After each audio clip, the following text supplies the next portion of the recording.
കേരളത്തിൽ നിയമസഭാ തെരഞ്ഞെടുപ്പ് പെരുമാറ്റച്ചട്ടം നിലനിൽക്കുന്ന പശ്ചാത്തലത്തിൽ പൊതുയോഗങ്ങളും സെമിനാറുകളും മേഖലാ സമ്മേളനങ്ങളും നടത്തരുതെന്ന് NSS. ഇത് സംബന്ധിച്ച എല്ലാ കരയോഗങ്ങൾക്കും യൂണിയനുകൾക്കും NSS general secretary G. Sukumaran Nair കർശന നിർദ്ദേശം നൽകി സർക്കുലർ പുറപ്പെടുവിച്ചു. പെരുമാറ്റച്ചട്ടം ലംഘിക്കപ്പെടുന്ന തരത്തിലുള്ള പരിപാടികൾ സംഘടനയുടെ ഭാഗത്തു നിന്നുണ്ടാകരുതെന്ന് ഉറപ്പാക്കാനാണ് ഈ നീക്കം. എല്ലാ ഘടകങ്ങളും ഈ നിർദ്ദേശം കൃത്യമായി പാലിക്കണമെന്നും സർക്കുലറിൽ വ്യക്തമാക്കുന്നു.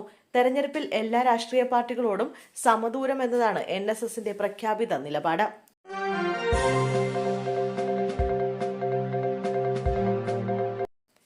ഇന്ത്യൻ ക്രിക്കറ്റ് താരം സഞ്ജു സാംസണെ കേരള ഗവർണർ രാജേന്ദ്ര വിശ്വനാഥ് അർലേക്കർ രാജ്ഭവനിൽ വെച്ച് ആദരിച്ചു.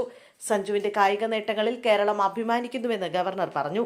ഷാളണിയിച്ച് സ്വീകരിച്ച സഞ്ജുവിന് ശ്രീ പത്മനാഭസ്വാമിയുടെ വിഗ്രഹവും സച്ചിൻ ടെണ്ടുൽക്കറുടെ ആത്മകഥയായ പ്ലേയിങ് ഇറ്റ് മൈ വേയും കസവും മുണ്ടുമാണ് അദ്ദേഹം ഉപഹാരമായി നൽകിയത്. സഞ്ജുവിന്റെ നേട്ടങ്ങളിൽ രാജ്യം, പ്രത്യേകിച്ച് കേരളം, ഏറെ അഭിമാനിക്കുന്നതായി ഗവർണർ പറഞ്ഞു. പ്രതിഭയും പരിശ്രമവും കൊണ്ട് കേരളത്തിന്റെ പേര് ഉയർത്തിപ്പിടിച്ച സഞ്ജു യുവജനങ്ങൾക്ക് പ്രചോദനമാണെന്ന് അദ്ദേഹം പറഞ്ഞു.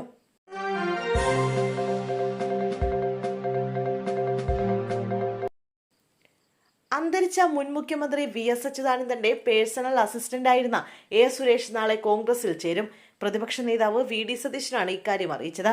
VS അച്യുതാനന്ദന്റെ സന്തത സഹചാരിയായിരുന്ന അദ്ദേഹം മകനെ പോലെ ഇഷ്ടപ്പെട്ടിരുന്ന A. സുരേഷ് നാളെ കോൺഗ്രസിൽ ചേരുകയാണെന്നാണ് VD സതീശൻ മാധ്യമങ്ങളോട് പറഞ്ഞത്.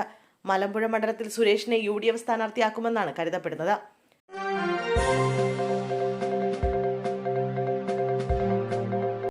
പരപ്പനങ്ങാടിയിൽ ഇടിമിന്നലേറ്റ യുവാവ് മരിച്ചു.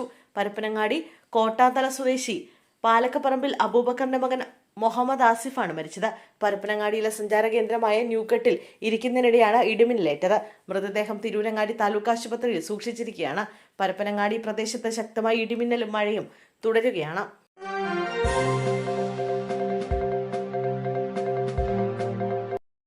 രാജ്യസഭാ തെരഞ്ഞെടുപ്പിൽ ബീഹാറിൽ NDAയ്ക്ക് അട്ടിമറി വിജയം.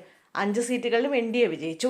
BJP നേതാക്കളായ നിതിൻ നബിൻ, ശിവറേഷ് റാം, JDU നേതാക്കളായ നിതീഷ് കുമാർ, രാംനാഥ് താക്കൂർ, രാഷ്ട്രീയ ലോക് മോർച്ച നേതാവ് ഉപേന്ദ്ര കുഷ്വാഹ എന്നിവരാണ് രാജ്യസഭയിലേക്ക് തെരഞ്ഞെടുക്കപ്പെട്ടത്. 202 NDA MLAമാർ വോട്ടിംഗിൽ പങ്കെടുത്തപ്പോൾ പ്രതിപക്ഷത്തു നിന്ന് 37 MLAമാരാണ് വോട്ടിംഗിൽ പങ്കെടുത്തത്.